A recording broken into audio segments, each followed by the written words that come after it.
اعوذ باللہ من الشیطان الرجیم بسم اللہ الرحمن الرحیم السلام علیکم ورحمۃ اللہ وبرکاتہ۔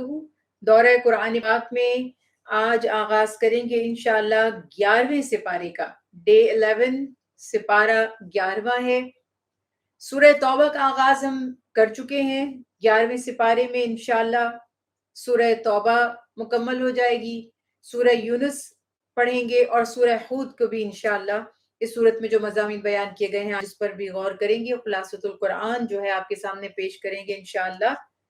شروع اللہ کے نام سے جو بہت مہربان اور مستقل محبت فرمانے والا ہے۔ 11ویں سپارے کی ابتدا میں یا اتعذرون الیکم اذا رجعتم الیہم، اللہ سبحانہ وتعالی ارشاد فرماتے ہیں کہ جب آپ ان کی طرف یعنی محمد مصطفیٰ صلی اللہ علیہ وسلم اور اہل ایمان آپ کے اصحاب لوٹ کر ان کے پاس آئیں گے تو کیا ہوگا؟ وہ آپ صلی اللہ علیہ وسلم سے بہانے بناتے ہوئے آئیں گے، یعنی منافقین۔ تو آپ فرما دیجئے کہ بہانے نہ بناؤ، ہم ہرگز تمہاری بات پر یقین نہ کریں گے۔ کیا بیک گراؤنڈ ہے کہ تبوک کے موقع پر گرمی بھی تھی، فصل بھی تیار تھی، جنگ بڑی سخت تھی، راستہ بہت مشکل تھا، دشوار تھا، تو منافقین نے بہانے بنانے شروع کر دیے تھے، جو بظاہر تو اپنے آپ کو مسلمان کہتے تھے، لیکن دراصل وہ اپنے ذاتی مفادات کی وجہ سے یا اپنی بزدلی کی وجہ سے یا اس لیے کہ مسلمانوں کی طرف سے ہم پر کوئی گرفت نہ آئے بلکہ ہمیں ان کے ساتھ رہتے ہوئے مراد کوئی نہ کوئی بینیفٹس، کوئی نہ کوئی فائدے ملتے رہیں، تو اس لیے انہوں نے ایک ظاہری لبادہ اڑا ہوا تھا دین اسلام کا۔ لیکن جب بات آتی تھی جان یا مال قربان کرنے کی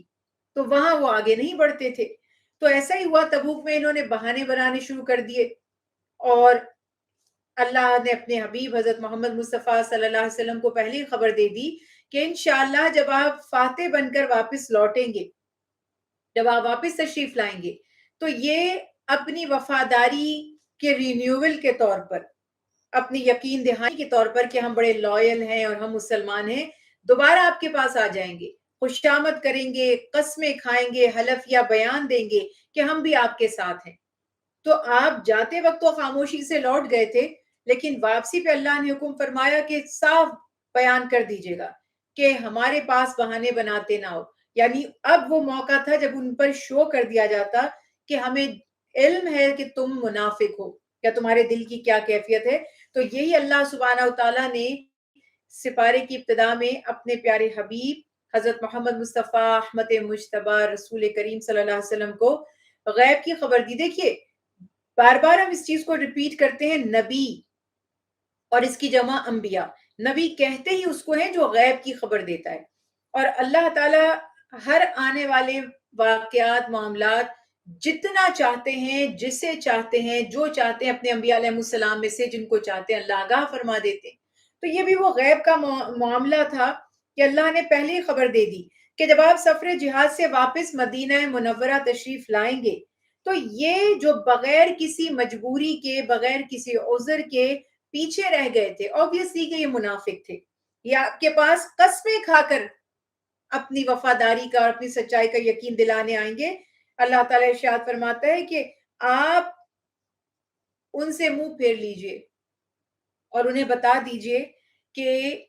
قسمیں نہ کھاؤ، بہانے نہ بناؤ، اور اللہ نے یہ بھی فرما دیا کہ منافقوں کا جو ٹھکانہ ہے وہ جہنم ہے۔ یعنی وہ جو دل میں کچھ اور بات رکھے اور منہ سے کچھ اور کہے، منہ سے کتنی اچھی باتیں کہتے رہیں، اگر دل اس کی گواہی نہیں دیتا، یا زبان سے کتنے اچھے کلمات ادا کرتے رہیں، اگر عمل اس کی گواہی نہیں دیتا تو پھر وہ ایمان اور وہ اچھی باتیں بیکار ہیں۔ اسی طرح سے آیت مبارکہ 98 میں اللہ سبحانہ وتعالیٰ نے عرب کے جو دو طبقات تھے ان کا تذکرہ کیا کہ وہ جو بدو ہیں، جس طرح کہتے ہیں نا دیہاتی ہیں وہاں کے عرب کے، ان کے دو طبقات کا تذکرہ کیا کہ ایک وہ جو اللہ کی راہ میں خرچ کرنے کو اپنے اوپر بوجھ سمجھتے ہیں، یعنی ان کو لگتا ہے کہ کوئی ان سے تاوان لے رہا ہے، ان پر ظلم کیا جا رہا ہے، اور دوسرے وہ جو اللہ کی راہ میں خرچ کرنے کو رسول اللہ صلی اللہ علیہ وسلم سے دعائیں لینے کا ذریعہ سمجھتے ہیں۔ تو یہ بالکل واضح مینٹیلٹی ہے اور مال سے ہی پتہ چلتا ہے کہ کون کتنا مخلص ہے. ہمارے ہاں تو کہا جاتا ہے نا چمڑی جائے دمڑی نہ جائے. اور آپ زبان سے تو پھر بھی کسی کو راضی کرنے کی بات کر سکتے ہیں لیکن اپنا مال خرچ کرنا دشوار لگتا ہے. تو اسی لیے اللہ سبحانہ و تعالی ارشاد فرما رہے ہیں کہ منافق ہیں وہ لوگ جو جب ان کو مال خرچ کرنے کے لیے کہا جاتا ہے تو انہیں لگتا ہے کہ یہ ان سے معاذ اللہ تاوان لیا جا رہا ہے اور وہ منتظر رہتے ہیں. یعنی وہ ہمیشہ اس خواہش میں رہتے ہیں اور اس انتظار میں رہتے ہیں کہ اللہ نہ کرے، وہ انتظار میں رہتے ہیں کہ مسلمانوں پر کوئی برا وقت آ جائے، ان کا نقصان ہو جائے، ان کو کوئی شکست دے دے، اللہ نہ کرے کوئی انہیں قتل کر دے. اس قسم کی باتیں وہ ہر وقت مسلمانوں کی طرف سے سوچتے رہتے تھے. تو اللہ فرماتے ہیں کہ مسلمانوں کے لیے بری گردش چاہتے ہیں لیکن یہ بری گردش ان پر ہی آئے گی. ہمارے ہاں بچپن سے ہمیں اسٹوری سنائی جاتی تھی اور ان کا مورل بھی ہوتا تھا کہ جو دوسروں کے لیے گڑھا کھودتا ہے وہ اس میں خود ہی جا پڑتا ہے. تو یہ پیاری پیاری سٹوریز، یہ اچھی اچھی باتیں، سبق آموز باتیں اگر ہم اپنے ذہن میں رکھیں کہ جب آپ دوسروں کے لیے کچھ اپنے ہاتھوں سے کر رہے ہوتے ہیں کہ اس کو نقصان پہنچائیں تو وہ دوسروں کے لیے نہیں کر رہے ہوتے، دراصل وہ آپ سمجھ لیجئے کہ اللہ نہ کرے اپنے لیے ہی کر رہے ہیں. اسی لیے دین خیر خواہی کا نام ہے. اور آپ صلی اللہ علیہ وسلم نے فرمایا کہ تم اپنے مسلمان بھائی کے لیے جو چاہو گے اللہ تمہیں وہ دے گا. اب چوائس میری اور آپ کی ہے کہ میں اپنے لیے اگر برا چاہتی ہوں تو میں اپنے مسلمان بہنوں بھائیوں کے لیے برا سوچتی رہوں، اور اگر میں اپنے لیے بھلا چاہتی ہوں تو میرا کام ہے کہ میں دوسروں کے لیے اچھا سوچوں، کیونکہ یہ اللہ کا قانون ہے. اللہ تعالیٰ فرماتے ہیں کہ جو تم دوسروں کے لیے چاہو گے میں تمہیں اس سے بڑھ کر دوں گا. تم دوسروں کے لیے خیر چاہو گے تمہیں اس سے بڑھ کر خیر دوں گا، تم دوسروں کے لیے شر چاہو گے تو تمہیں اس سے بڑھ کر شر پہنچے گا. تو یہ سمپل رول ہے اور اللہ کے قوانین کبھی نہیں بدل سکتے. اور منافقوں کی صورت میں یہاں پر یہ بات بھی واضح کر دی گئی. یہاں ہمیں یہ بھی سبق ملا کہ جن کے دل میں نفاق نہیں ہوتا، جو پیور مسلم ہوتے ہیں، جو واقعی مسلمان ہوتے ہیں، وہ اپنے دوسرے مسلمانوں سے نہ حسد کرتے ہیں اور نہ ان کی بدخواہی کرتے ہیں، وہ ان کا بھلا چاہتے ہیں، خیر خواہی ہی چاہتے ہیں. اور اس کے بعد اللہ سبحانہ وتعالیٰ نے یہاں یہ بھی فرما دیا کہ دیہاتیوں میں سے یعنی عرابیوں میں سے وہ بھی ہیں جو اللہ پر اور آخرت کے دن پر ایمان رکھتے ہیں اور جو کچھ خرچ کرتے ہیں، جو وہ صدقہ کرتے ہیں یا خیرات کرتے ہیں، اللہ تعالیٰ کے ہاں قرب اور رسول اللہ صلی اللہ علیہ وسلم کی دعائیں لینے کا ذریعہ ہے. اب آپ یہ دیکھیے کہ کس قدر پیاری بات ہے کہ خرچ اللہ کے لیے کرنا ہے اور دعا کس سے مل رہی ہے؟ محبوب الہی سے، اللہ کے محبوب سے، رسول اللہ صلی اللہ علیہ وسلم سے. اور آپ کا طریقہ مبارکہ بھی یہ تھا کہ جب لوگ مال جمع کرواتے تھے، زکوٰۃ دینے آتے تھے اور خدمت اقدس میں کچھ بھی پیش کرتے تھے تو رسول اللہ صلی اللہ علیہ وسلم ان کو ان کے مال کی برکت کی اور اللہ کی رضا اور مغفرت کی دعائیں دیتے تھے. تو یہ سنت مبارکہ ہے. ہمیں شروع میں مجھے یاد ہے کہ بچپن میں ہم لوگ جاتے تھے مختلف علاقوں میں تو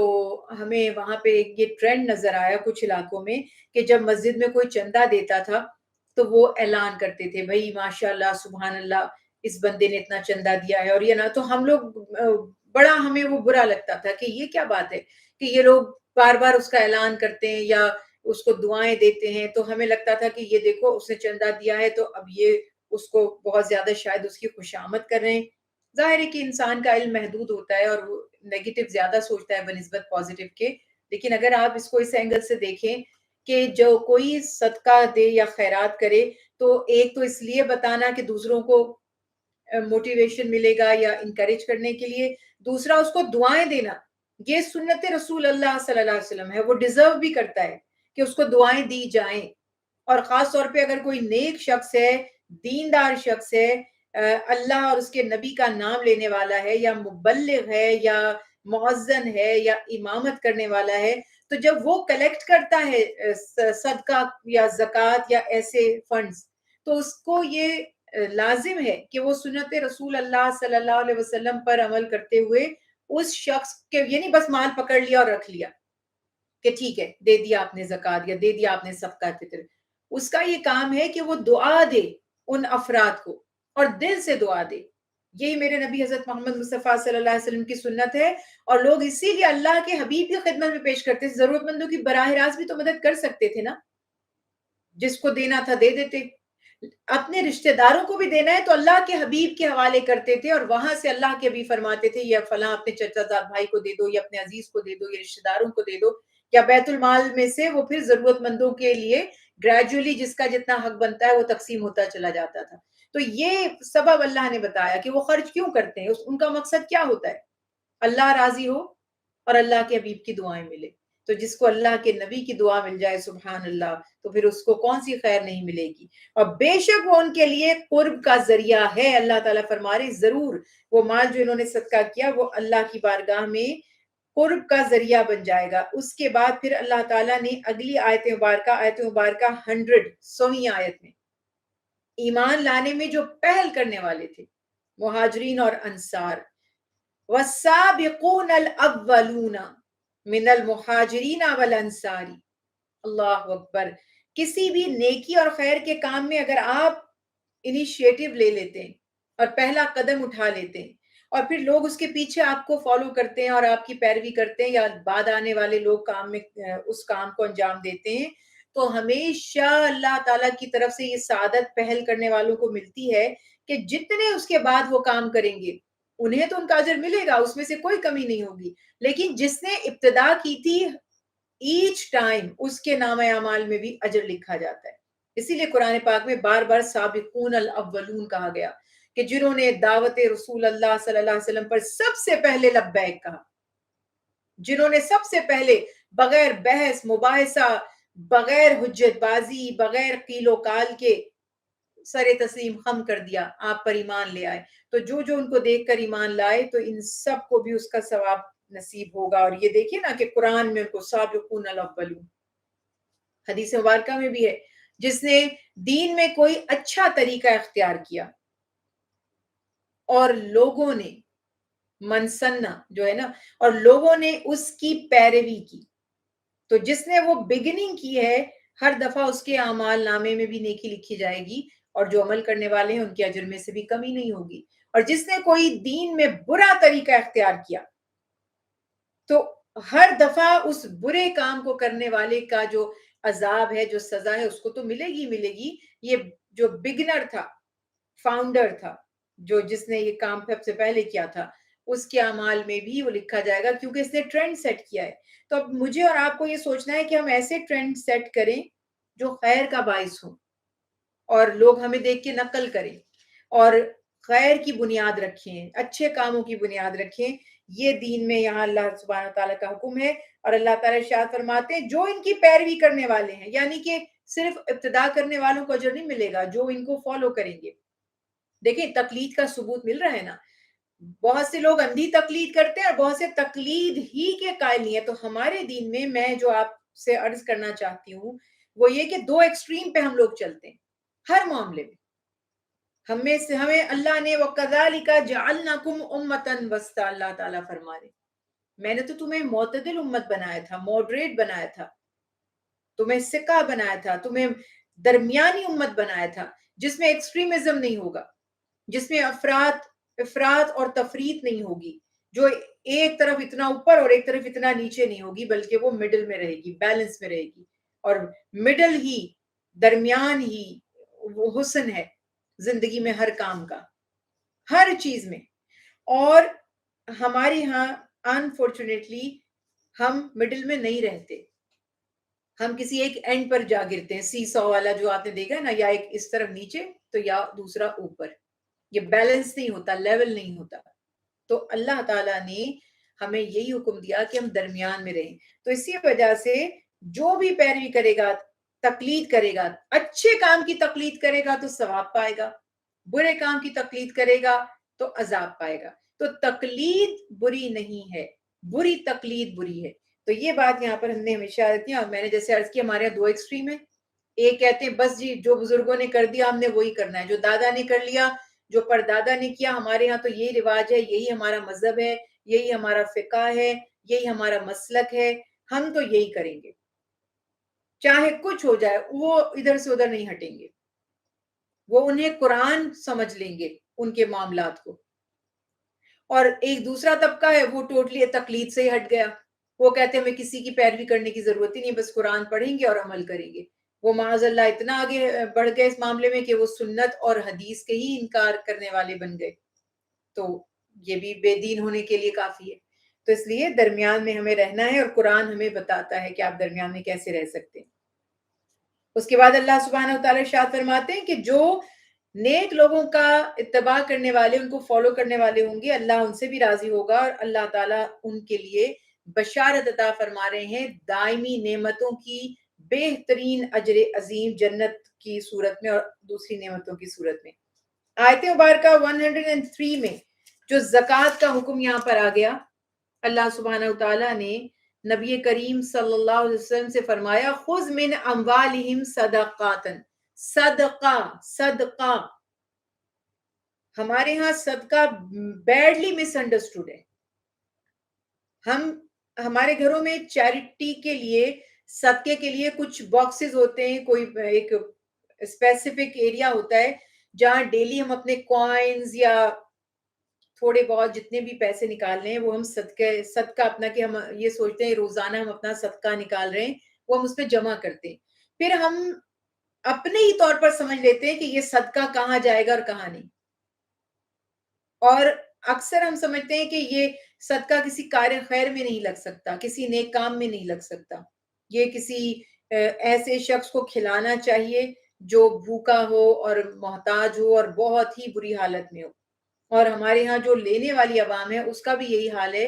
کہ اچھے خاصے ضرورت مند لوگ ہوتے ہیں، لیکن جب آپ اسے کہیں نا میرے پاس صدقے کے پیسے ہیں، تو کہتے ہیں ہمیں نہیں چاہیے. اس میں ان کا معاملہ عزت نفس کا نہیں ہوتا. آپ ان سے کہیں زکوٰۃ ہے تو لے لیں گے، اور آپ ان سے کہیں کہ صدقہ ہے تو نہیں لیں گے.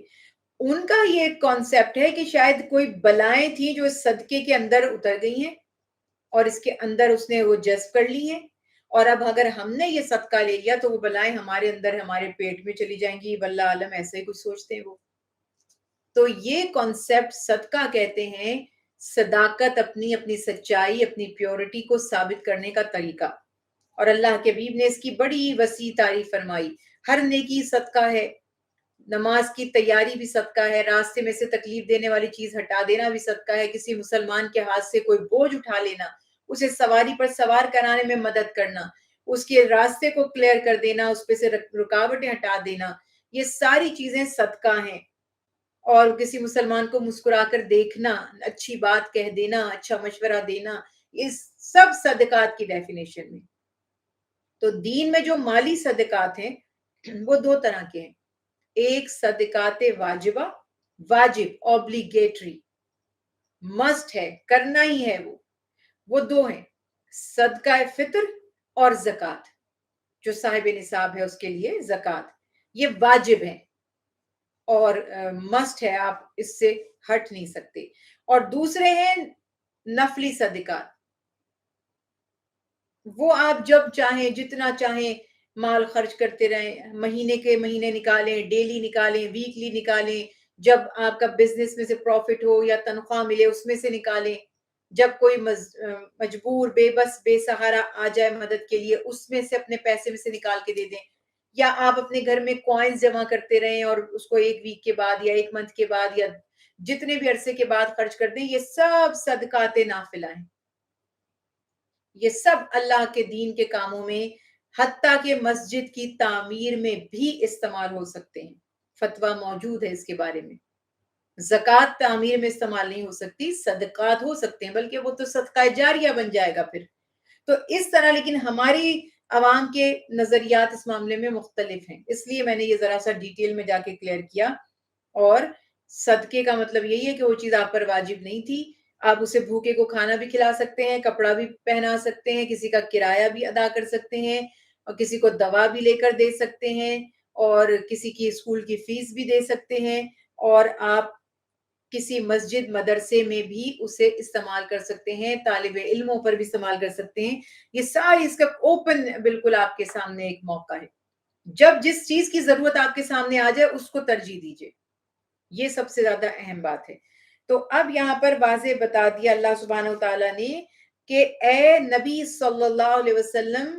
ان کے مالوں میں سے صدقہ لے لے. یہاں صدقہ سے مراد زکوٰۃ ہے، جو میں نے کہا کہ صدقات واجبہ. اور کیا ہوگا؟